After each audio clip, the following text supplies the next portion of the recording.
యేసుక్రీస్తు ప్రభునందు మాకు అత్యంత ప్రియులైన దేవుని ప్రజలందరికీ యేసయ్య నామం పేరిట శుభాలు ప్రకటిస్తున్నాను. మీరంతా క్షేమంగా భద్రంగా ఉన్నారు కదా, సంతోషంగా ఉన్నారా? ప్రభువుని సేవించడంలో, ఆయన ఆరాధించడంలో గొప్ప ఆనందం ఉంది కదా. ప్రతిరోజు యేసయ్య పాదసన్నిధిలో మనం చేరి ఆయన స్తుతించడం వలన, ఆయన వైపు కనిపెట్టడం వలన నూతనమైన దీవెనలు మనం పొందుకుంటూ ఉన్నాం. దేవుని వాగ్దానాలు ఎన్నో పరిశుద్ధ గ్రంథంలో మన కోసం పొందుపరచబడి ఉన్నాయి. ఆది కాండం నుండి ప్రకటన గ్రంథం వరకు ప్రతి గ్రంథాన్ని మనం చదువుతూ ఉంటే ఎన్నో వాగ్దానాలు దేవుడు మన కోసం సిద్ధపరిచారు. మన దేవునిలో ఉన్న గొప్పతనం ఏంటి అంటే, ఆయన కేవలం వాగ్దానాలు చేసి వెళ్ళిపోవడం కాదు, వాగ్దానాలు నెరవేర్చడానికి ఆయన త్వరపడే దేవుడు. ఆయన మనుషులు వాగ్దానాలు చేయడానికి త్వరపడతారు, కానీ దేవుడు వాగ్దానాలు నెరవేర్చడానికి త్వరపడతారు. నా మటుకు నా జీవితంలో దేవుడు ఎన్నో వాగ్దానాలు నెరవేర్చారు. మీరు కూడా మంచి సాక్ష్యాలు ఇవ్వగలరు. ప్రతిరోజు ఉదయాన్నే లేచిన తర్వాత ప్రార్థన చేసుకుని వాక్యం చదువుకున్న తర్వాత ఇలాంటి వాగ్దాన సందేశాన్ని వినడం ద్వారా జీవితంలో బలమైన ప్రోత్సాహాన్ని మనం పొందుకుంటూ ఉన్నాం. దేవుడు మాకు ఇచ్చిన పిలుపును బట్టి, బాధ్యతను బట్టి ఎల్లప్పుడూ ప్రభువును స్తుతిస్తున్నాం. దేవుడు మిమ్మల్ని బహుగా దీవించి ఆశీర్వదించునుగాక.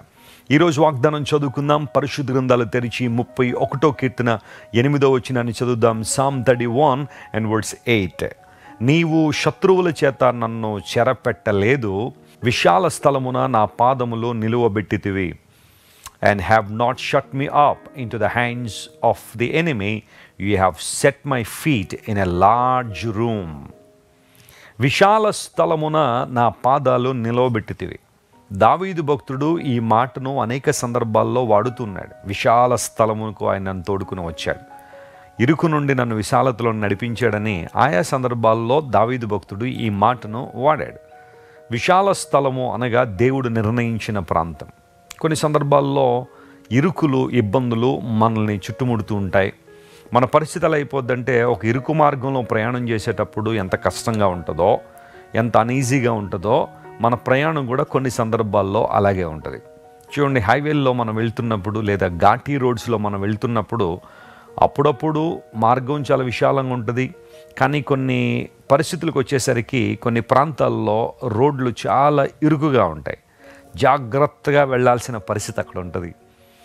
దైవజనుడు అంటున్నాడు, ప్రభువా నా శత్రువుల చేత నన్ను చెరపెట్టలేదు అన్నాడు. శత్రువుల చేతికి నన్ను అప్పగించలేదు, వారిని నా మీద సంతోషించడానికి నువ్వు అనుమతించలేదు. ఎంత చక్కని మాట. చాలాసార్లు జీవితంలో అనేక రకాలుగా, అనేక విధాలుగా శత్రువులు మన మీద పడుతూ ఉంటారు. క్రైస్తవ జీవితం ఆధ్యాత్మిక రంగంలో పోరాటం. It's a spiritual battle. మనం పోరాడుతుంది శరీరంతో కాదు, కానీ దురాత్మల సమూహంతో అని అపోస్తలుడైన పౌలు ఎఫెసీయులకు రాస్తూ అన్నాడు. నిజమే, క్రైస్తవ జీవితంలో పోరాటం ఉంది. ఈ లోకంలో బ్రతికేటప్పుడు పాపంతో పోరాడాల్సిన పరిస్థితులు వస్తాయి. శోధనలు రావచ్చు, ప్రతికూల పరిస్థితులు రావచ్చు. ఉత్తమమైన వాటిని అనుసరిస్తున్నందుకు చాలామంది శత్రువులుగా మారి నిన్ను కృంగదీయాలని, నీ ప్రోగ్రెస్ని అడ్డుకోవాలని, నీ ఆధ్యాత్మిక అనుభవాలన్నీ కూడా నిలుపు చేయబడాలని చాలామంది ప్రయత్నం చేస్తూ ఉంటారు. శత్రువులు జీవితంలో ఉండొచ్చు. అయితే కొన్ని సందర్భాల్లో వాళ్ళు ఎలా ఉంటారట, పై వచనాల్లో అంటాడు కీర్తనకారుడు, శత్రువులు రహస్యముగా వలలు ఒడ్డారు అన్నాడు. చెప్పండి, శత్రువులు ఎలా పనిచేస్తారట? కొన్ని సందర్భాల్లో రహస్యంగా, నీకు కనబడకుండా, వెనుక గోతులు తీస్తూ, ముందు చాలా చక్కగానే ఉన్నట్టు కనబడుతూ, నిన్ను అభిమానిస్తూనే, నిన్ను ప్రేమిస్తూనే ఉన్నట్టు కనబడుతూ, వెనుక నీ వినాశనాన్ని, నీ నాశనాన్ని కోరుకునేవారు చాలామంది నీ చుట్టూ ఉండొచ్చు. అయితే బైబిల్ సెలవిస్తూ ఉంది, అలాంటి వారు రహస్యంగా ఒడ్డిన వలల్లోంచి నీవు నన్ను విడిపించావు. What a wonderful God we are serving. ఎంత గొప్ప దేవుడిని మనం ఆరాధన చేస్తున్నాం. మీకు విషయం తెలుసా, దేవుడు ఎన్ని రకాలుగా నేను కాపాడుతానంటే, కొన్ని సందర్భాలు ఆయన ఎక్కడెక్కడి నుంచి, ఏ పరిస్థితి నుంచి కాపాడుతున్నాడో మనము అవగాహన కూడా చేసుకోలేం. ఆయన తన పని తాను చేసుకుంటూ వెళ్తున్నాడు. ఆయన కొన్ని మనకు అవగతం అవ్వచ్చు, అవ్వకపోవచ్చు, కానీ దేవుడు మాత్రం తన విశ్వాస్యతను కొనసాగిస్తున్నాడు, తన నమ్మకత్వాన్ని కొనసాగిస్తున్నాడు. మన జీవితాల్లో ఈ సాక్ష్యాన్ని మనం కలిగి ఉన్నాం. ఎన్నోసార్లు మన మీద పడాల్సిన ఉపద్రవాలను, మన మీద పడాల్సిన రోగాలను, మన మీద పడాల్సిన నిందలను ప్రభువు అడ్డుకున్నారు. అందును బట్టి మనం ప్రభువును స్తుతించాలి. శత్రువుల చేత నన్ను చెరపట్టనేయలేదు ప్రభువా, నువ్వు ఎంత మంచి దేవుడు. God is working on your behalf. నీ పక్షంగా దేవుడు పనిచేస్తున్నాడు. And he stands by you. నీ కొరకు ఆయన నిలబడుతున్నాడు. ఏ విశ్వాసంతో అయితే నువ్వు ప్రభువును అంగీకరించావో, ఏ దేవుణ్ణైతే నీ గుండెల్లో పెట్టుకుని ఆరాధన చేస్తున్నావో, ఏ దేవుణ్ణైతే నీ హృదయంలో ప్రతిష్ఠించి ప్రభువుని స్తుతిస్తున్నావో, ఆ దేవుడు నిన్ను విడిచిపెట్టేవాడు కాదు, నిన్ను శత్రువుల చేతికి అప్పగించేవాడు కాదు. ఆయన నీ కొరకు నిలబడేవాడు, నీ పక్షాన పోరాడేవాడు. షడ్రక్, మేషక్, అబేద్నెగోలు బైబిల్లో మనం చూస్తే నెబుకద్నెజరు ద్వారా చెరపట్టబడి వారు అగ్నిగుండంలో వేయబడినప్పటికీ 4వ వాడిగా దేవుడు వారితో సంచరించాడు. బబులోన్ దేశంలో దేవుడు వారితో ఉన్నాడు. నువ్వు ఏ దేశంలో ఉన్నా, ఏ పరిస్థితుల్లో ఉన్నా, గాడ్స్ ప్రెజెన్స్ నీతో ఉంది. You can claim God's presence over your life. నువ్వు ఒంటరివి కాదు.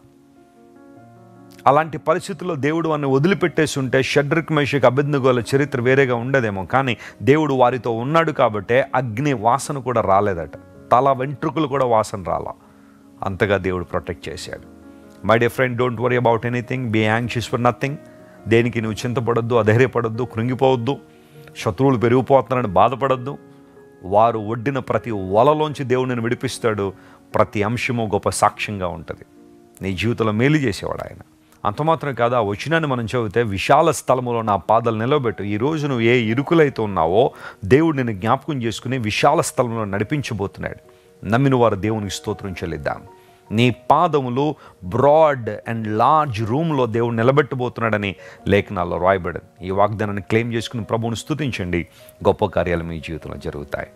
ప్రేమగల తండ్రి, గొప్ప దేవా, నీ కొందనాలు. మీరు మాకు ఇచ్చిన వాగ్దానాన్ని బట్టి నీకు స్తోత్రాలు. అనేక మంది శత్రువులు మా చుట్టూ ఉన్నా వారిని మా మీద సంతోషింపనీయక నీ కృపను మా మీద కృమ్మరిస్తున్నందుకు నీకు స్తోత్రాలు ప్రభువా. రహస్యముగా వారు ఎన్నో వలలు వడ్డి మమ్మల్ని నష్టపరచాలని, బాధపరచాలని ప్రయత్నం చేస్తున్నప్పటికీ నీ కృప మాకు తోడుగా ఉన్నందువలన విశాల స్థలములో మా పాదాలు నిలిపినందుకు నీకు వందనాలు. ఈరోజు మా ప్రియులు ఎవరైతే ఇరుకులో ఉన్నామో అని అనుకుంటున్నారో వారందరినీ విశాల స్థలం నడిపించి అద్భుతాలు చేయండి. బలమైన నీ అభిషేకంతో వారిని తాకండి. ఈ రోజంతట్లో కావలసిన కృప పరిశుద్ధాత్మదేవ నీవే కృమ్మరించి అద్భుతాలు చేయమని కోరుకుంటూ యేసుక్రీస్తు నామం పేరిట అడిగి వేడుకొనిచున్నాం తండ్రి. Amen, amen. God bless you dear friends. Have a wonderful day.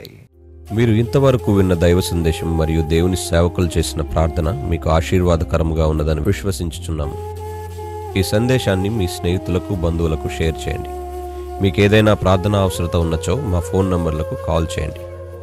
దేవుడు మిమ్మల్ని ప్రేరేపిస్తే విశ్వాసంతో సాగుచున్న ఈ పరిచర్యను ప్రోత్సహించండి.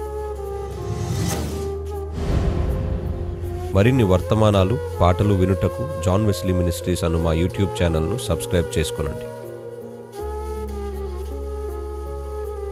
ప్రభువైన యేసుక్రీస్తు కృప మీకు తోడైండును గాక.